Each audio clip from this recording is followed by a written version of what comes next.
Hello, everybody, and welcome back to another edition of A Handful of Hope. I'm so happy and grateful to have Dena here with us today, who brings more than 25 years experience in sales, marketing, leadership, and coaching. She is dedicated to pushing her team and clients forward to their best performance, best outcomes, and best life. She believes your best life begins in your mind. Starting out in the HIV market and bioscience field and pharma sales in the early 90s, and then practicing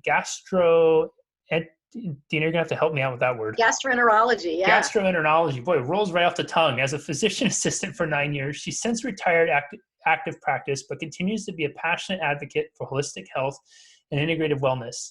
Choosing to be a stay-at-home mom led her back to the flexibility of sales and network marketing. Since 2009, she's been a top leader and founding member of Touchstone Crystal by, how was that? Swarovski, the at-home jewelry division of Swarovski USA. Her team is 3,000 members strong nationally with sales of $16 million in 2019. Continuing with personal growth in 2012, she took on coaching and became certified by 3 coach schools to include Coach Training Alliance, which is accredited by the International Coach Federation.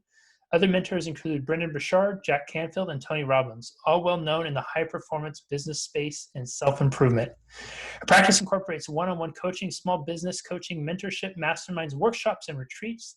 She's a co-author of 2 books in the feminine empowerment space, Rise Amazing Woman Rise and Lead Amazing Woman Lead, and many other trainings, podcasts, and published work. She is a single mother of 3 amazing teens who are truly her best teachers. She is motivated by the circle of learning, challenging herself, and giving back to others. Dena, welcome, and thank you so much for being here today. Thank you, Jesse. What a gift. Handful Yeah, of Hope is. You know, I always tell people that I learn so much, and one of the things I realize I learn in every one of these interviews is how to pronounce some complicated words that I don't necessarily. Gastroenterology, Swarovski. Yeah. The gastroenterology just rolls right off the tongue too. I know, it's not an easy word. Yeah. I remember when I was at Penn State, my father's a physician and my grandfather was a physician. And so first, before I talk about the Penn State story, let me tell you that I used to spend time, like this is what I would enjoy. This was my enjoyment. My father's practice had a room that was about 4 foot wide by 10. So it was this long, narrow room where he would put his drug samples, pharmaceutical samples, but also all of his New England Journal of Medicine. Okay. I would go in there and I would literally sit for hours pulling off the New England Journal of Medicines. Didn't know, I was 12, didn't know 10, 11, 12, didn't know what I was actually reading, but I was like filled up with these words. Fast forward, I'm in Penn State and I went to the health clinic and I said to her, I think I have a gastroenteritis. And she looked at me and she said, what? And I was just like, and to this day, people go, you're far too heady or wordy or cerebral for me. But anyway, so I've had to ratchet that back a little bit. At 10, 11, 12 years old, what compels a 10, 11, 12-year-old to go and read medical journals? Because I can't imagine those are particularly light reading. And I think about me when I was 10, 11, 12 years old, I was reading Goosebumps, little like mystery movie shows or something like that. Like, yeah. What is it about that compels? That's such an awesome question. And I think, I remember significant memory that I have a purpose, and I was reading stuff because I was drawn to the idea of healing. So, if it was not that journal, it was like, I remember Discovery. I remember an article in Discovery magazine that talked about being able to turn on and off our oncogenes. I'm literally 14 years old. I remember that one, where I was like, okay, so how do I get people to turn off oncogenes? And if we've got this is like far before we had the genetic material that we have today, the genome that we have 10,000 genes today, I'm 50 now. Yeah. But so I kind of always had this thing that led me to this feeling that there's this universal story about self-healing and the power that we have in self-healing. So I don't know what possessed me during that time. Maybe there was a part of me that I enjoyed having conversations with my father because that was our thing. And I remember graduating from Penn State, I really wasn't ready. I took the MCATs. I was going to go to medical school. I wasn't ready to make that commitment, the 8 to 10 year commitment to be the surgeon, the neurosurgeon, right? I worked in my father's office, and I noticed that these drug reps were coming in and out, and they were having conversations with my dad. And I thought to myself, and I was very protective of that. If they're having conversations with my dad, then I want to be a drug rep. You know, and it was just a beautiful unfolding as I look back of, you know, being in these spaces that I was able to do really some amazing things across the span of my career and life. Because of that feeling of I want to heal people. When you had the feeling of I want to heal people, I'm curious, were you aware of the purpose that you have at that time? And if you were, did you have the language for it, or was it kind of like just and I ask because I remember being like 9, 10 years old and having this sense of knowing literally like move through me as if it was, you know, the language I had at the time was God, spirit, universe, whatever it was, like something divine saying to me that you are here for a very specific reason. There's something special for you. I'm just curious because I think it's such a extraordinary behavior that you're going and making that choice. And I see on one hand, like the little girl wanting to bond with her father, but the fact that you said the purpose piece, were you aware? Because my theory is that a lot of people, well, everyone has a purpose. And I think our purpose speaks to us at different times. It's just we've learned to ignore it. Exactly. Brought out with all the nonsense of life. And I think it's so great when people mention stories like this, because my hope is that it can inspire people to rewind their own clock and think back to their 10-year-old little boy, 12-year-old little girl, and think about what they were doing when they had that feeling too. Totally. Agree. I feel like we've, in our formative years, and I just did a talk on this morning, or Monday morning, it was about getting back to the root of you. And you guys, you know, Jesse's amazing. Hello. He's bringing us together to be able to pause and look inward. And this would be an example. And I said, I think that in the first 10 years of our lives, we really knew who we were if we were listening, right? And we spent the next 2, 3, 4 decades forgetting. Now we've got this big pause, put the pause button on to go back to that. And I totally 100% agree with you. I think I was also very spiritual. I was brought up Catholic. And I was really like, Jesus is definitely my archetype guy. He's my man. And I don't totally recall experiences where, you know, I heard or felt vibrationally or emotionally, spiritually, that I was meant for something special, for sure. That doesn't mean, though, that I clearly in my 20s or 30s, I mean, I certainly did wonderful things. I had, meaning I wasn't the perpetrator of wonderful things as much as they came to me, right? You know, but now I'm looking back and going, okay, it's time. It's my time now. It's really my time. And now I've been given a lot of gifts. How do I want to use those and package them for more people? And every single person listening to this podcast right now, or this, you know, interview right now, can do the same exact thing. Where do we go to find our gifts? Well, we go back to childhood, number one. We absolutely, you hit the nail on the head. We absolutely go back to childhood, and we sort of try to string together the ahas, you know, that we've had that we may have forgotten. You know, like I go back to, I remember this clearly. And most people, by the way, do not pause, literally pause. They don't have a framework of this, for example, like, you know, I mean, not everybody gets a coach. And the coach is the person that can bring that in and give some guidance and direction and some architecture. If not, we're flailing for another 10 years. So I guess even before you go back to the childhood, you know, maybe you get someone who can be an accountability partner. Maybe you get someone who can speak to you in some way. You know, we're the product of the 5 people we surround ourselves with, right? And so I'm a single mother, so, you know, I'm not necessarily I've been a mother for 20 years here. I'm not necessarily hanging around with top level people until I go to a conference. So what do I do in between? Well, I make sure I'm surrounded by good books, good reading, and good people like you on a regular. So, and have your own coach on occasion. So first you first you believe in yourself enough that you know that you can't do it alone, right? That's the first thing. And then you see, okay, well, who can I bring in to help inspire and hold me accountable? And then the architecture is to go back and pause and look at those. I remember when I was 3 and 4, I would be dancing for all the Italian elders for my Italian town, Roseto, Pennsylvania. Okay. And Roseto, Pennsylvania was the subject matter of Malcolm Gladwell's first chapter of Outliers. No kidding. Yep. Yep. And I would dance for hours. I'm 3 and 4. I remember it in the living room at my grandmother's home, and it was all the elders, and I really had that old soul bond with them.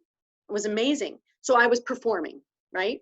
And if I look back and all the reflection that I've done, almost every job that I've ever done, I felt that I was there to entertain, perform, light up, be on stage, and it continues throughout today. That would be one example of how you can go back far and find your passion, find your fire.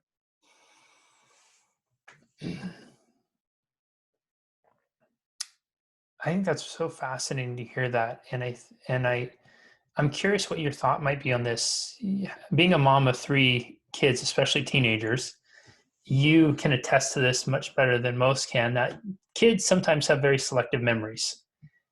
And they have a very unique, shall we say, filter system where they might filter out the 98% of the great stuff and hone in on the 2% of the not so great.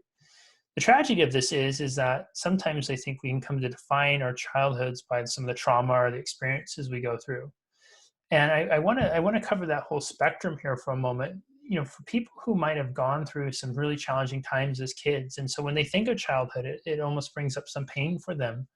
Where might they look within their childhood to still find those moments? Because I think that's such a beautiful example, and I believe that everybody, even in those most traumatic of upbringings, they have those moments too. They do. They do. It's such a good point. It's so powerful. In fact, this is what all my work is about, really. The reason that I was so clear in delineating that story to you, right, is because I did the work through the pain. So I actually, did that really tough work, and that's what we're, here to encourage you. We're giving hope to all those folks that are listening that you can get back to those joyful moments. It's really through the doorway of forgiveness. So whoever, we kind of were robbed a little bit, like you mentioned, teenagers, or their voice and their free joy and their happy-go-luckiness have been kind of robbed along the way. Maybe it was me that did that to my child, or maybe it was the teacher, the nuns, maybe it was the Institute of Marriage, maybe it was, dating, maybe it was their first boss. So, maybe they were bullied at age 13, or maybe their father flicked cigarette butts at them and beat them silly. And that's so incredibly painful. It clouds the joy. So if we're going to go back and get the joy, we've got to go through a doorway, and the doorway is forgiveness.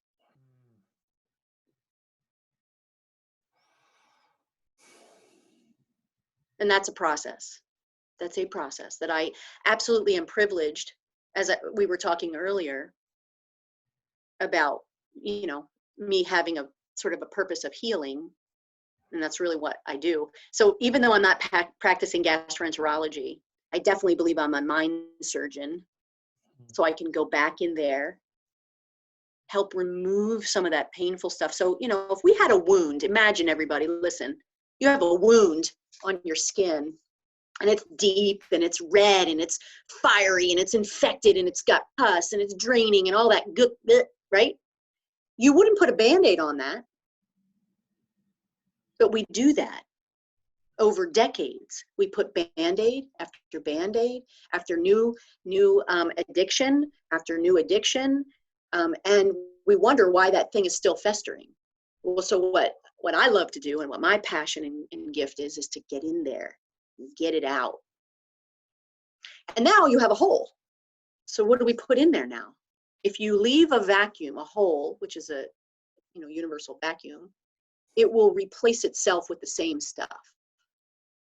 Unless you replace it with something that's healthy and healing, and we can go back and get the joy and replace it. And then it will start to heal from the inside out. And, we're right now putting a pause button on so we can go inward to heal from the inside out.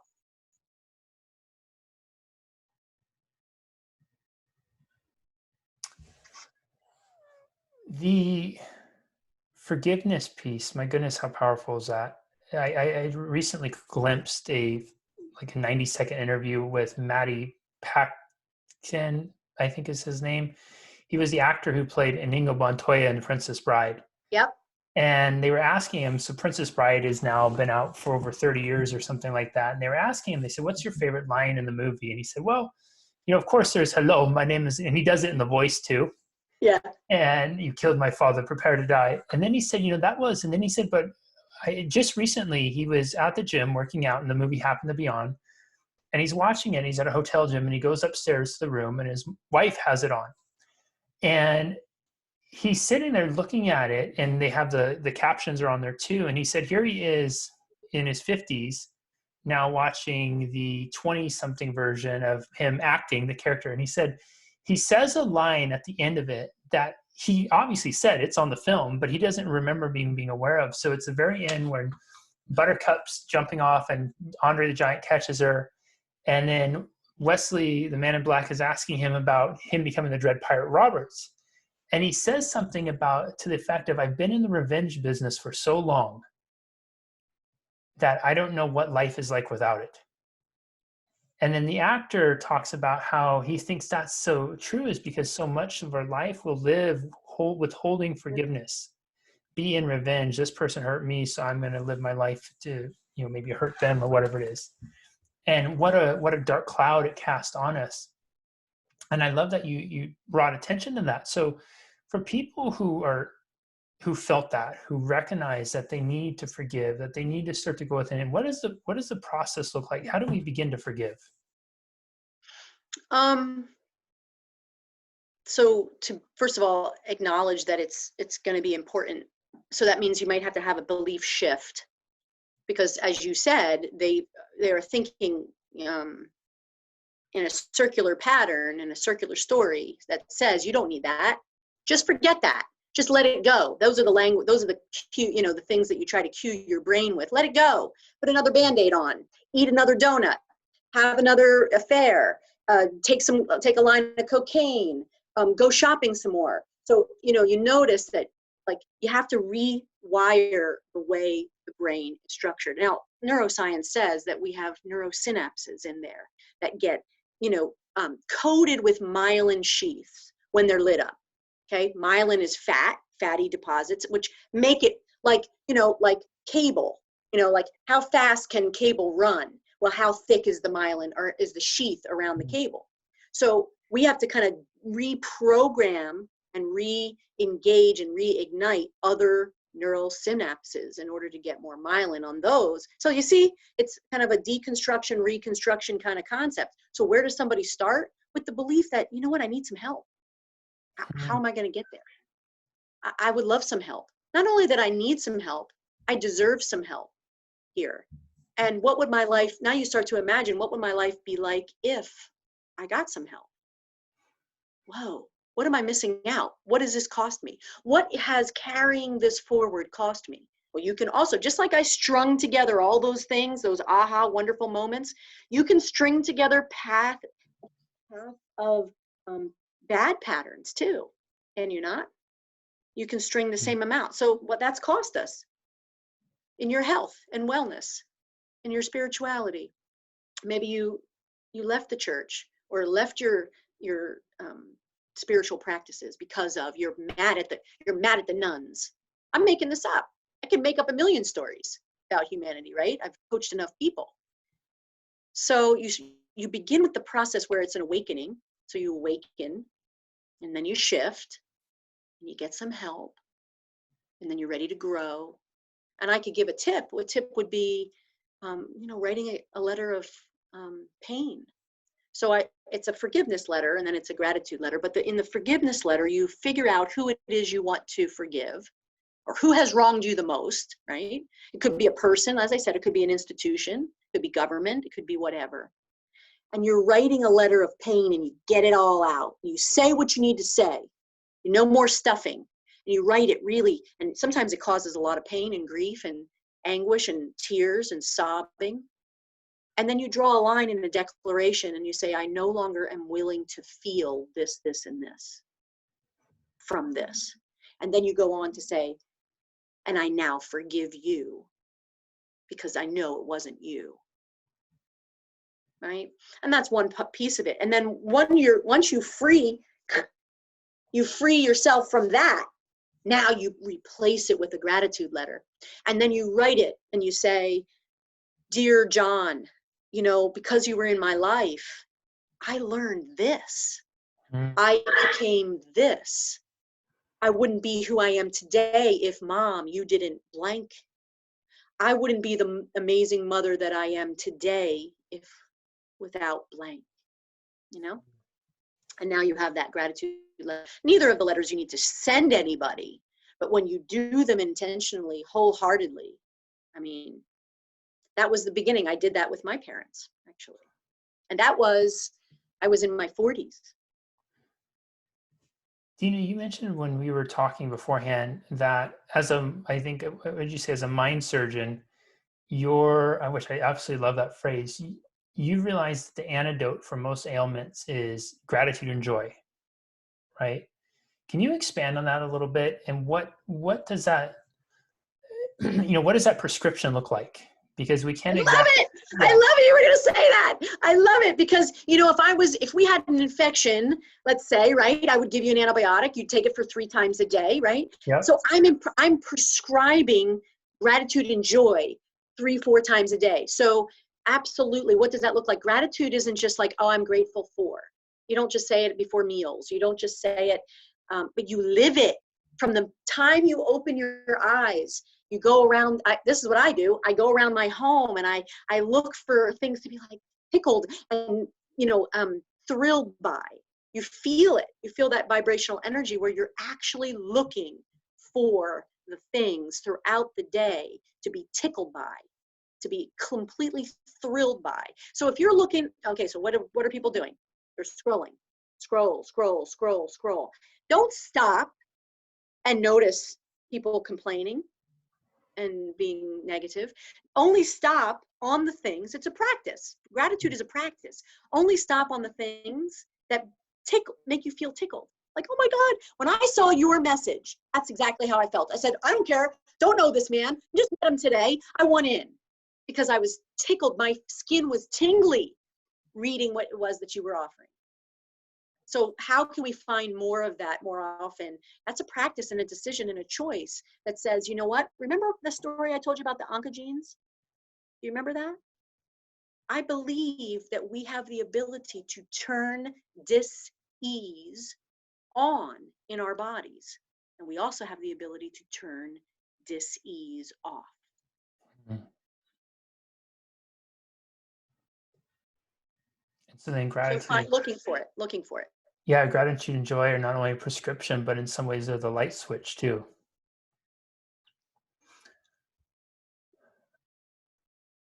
You had talked about asking for help. And I'm wondering, why do you feel, why do you feel, whatever is right for you, people may resist asking for help? And when people finally give themselves permission to, what is the benefit that comes from it? And what is your experience with all the people you've worked with? I can imagine that you've encountered more than a few who were very resistant to asking for help, whether it was ego, whether it was a, family perception of respect, or what it means to be a man or a woman or a father or a mother or a provider, whatever that is. And once they worked through that resistance and they got the help, how did life change for them?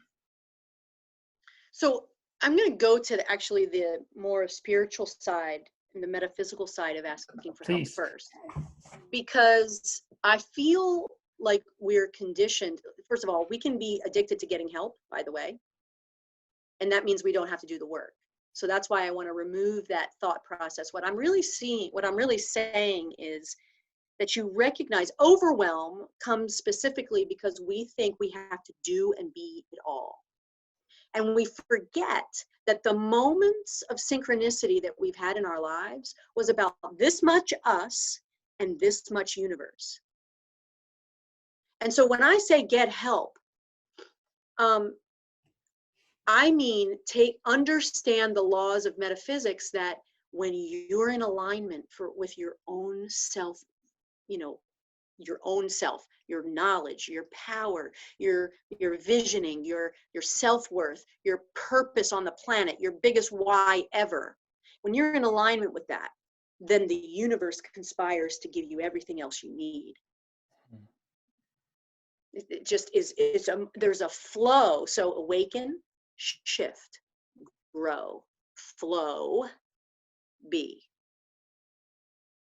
So that's what I mean when I say sort of asking for help. Of course, I also mean, get that other construct in there, which is, a valued coach, a person that you really resonate with, that, can get in there and help you pour out some of those beliefs that you're ready to change. That's very hard to do by yourself, because you are sitting in the forest listening to your ego most of the time. We can't change what we don't see. We just can't. We can't change what we don't hear. And the value of what I bring to the table, or you bring as a coach, is you're those eyes and ears for someone who's living in the forest. And that is so freeing when we surrender to, whoa, I didn't even hear myself say that. Okay, now what do we want to do about that? So it's really about surrendering internally and surrendering to, I don't care if you call it God, Jesus Christ, higher power, inner source, inner self, whatever it is, but surrendering to that first. We just have a few seconds left here. So we have somebody, I hold space for this, that the person who needs to see and listen what you have to share is watching and listening at this very moment. They are in the forest. They are recognizing that there's some opportunities for them to change, to transform, whether it's their business, their relationship, their life, their health, and they're realizing that there's a universal prescription for the whole gamut, and that's going to be joy and gratitude. You and I both know how important it is to put things into action right away. And I want to give people, those folks who are listening right now and who are in that space, some actionables. If there was one critical action, the most important action that you would love for people to take as soon as they click off of here, what would that be? Oh my goodness. That's a tough one. I would just say, sit still for 5 minutes and just let the universe speak to you and give you guidance. Because then the answer will come to you. And the answer might be to connect with Jesse directly, or connect with me directly. Or maybe there's a coach that you've met in your networking group, in San Antonio, Texas, and you really valued them, but you were really scared. So reach out to them immediately, get that help. And it doesn't have to be a coach. There's certainly counselors out there. I'm more of a fan of coaches for a particular reason, but sit for 5 minutes and just ask this question of yourself: what is the purpose for me right now to ask for help? And then let the answer come to you. We don't ask enough empowering questions. And again, that's part of asking for help, and the answer will come to you. Love that. Everyone, my goodness, are you going to want to rewatch and re-listen? Whether it is to really look at how going within and realizing that forgiveness and joy are on the other side of a doorway, and to go through the one, you need to knock on the other. To understand that there's wounds for all of us that may have been festering for some time, and we've been, unbeknownst to us, been putting Band-Aids over and covering them, preventing them from healing. That there's a universal prescription out there, and it's not Tylenol, it's not Sudafed or any of those types of things. It's gratitude and joy, and that the opportunity to practice that, to help you navigate through the forest of life, to help you just find and enhance your moments, is available to you right now. I love that the actionable, right? So when we think action, we think movement right away, putting something. That the actionable Dena gave us was to sit still for 5 minutes. I didn't expect her to say that. And I'm so grateful she did, because what it does is it nicely sums up everything she said about looking, instead of looking externally, because we're so quick to look outside to try to find the answers, to sit and be present with yourself, to trust what's within. And what you may find in doing so is that those same little quiet whispers that you had as a child when you were 10, 12, whatever it was that you may have forgotten or learned not to pay attention to, they may just start whispering again. They may just start whispering again. They may lead you to the very door that you need to go and knock on, the very wound that you need to heal, the very place where you can start taking your new prescription, your prescription of gratitude and joy. Dena, this has been absolutely magical, as are you. Thank you so, so much for sharing. Thank What you, a gift Jesse. this has been. Thank you. We will see you next time, everyone, on another edition of A Handful of Hope. Bye-bye.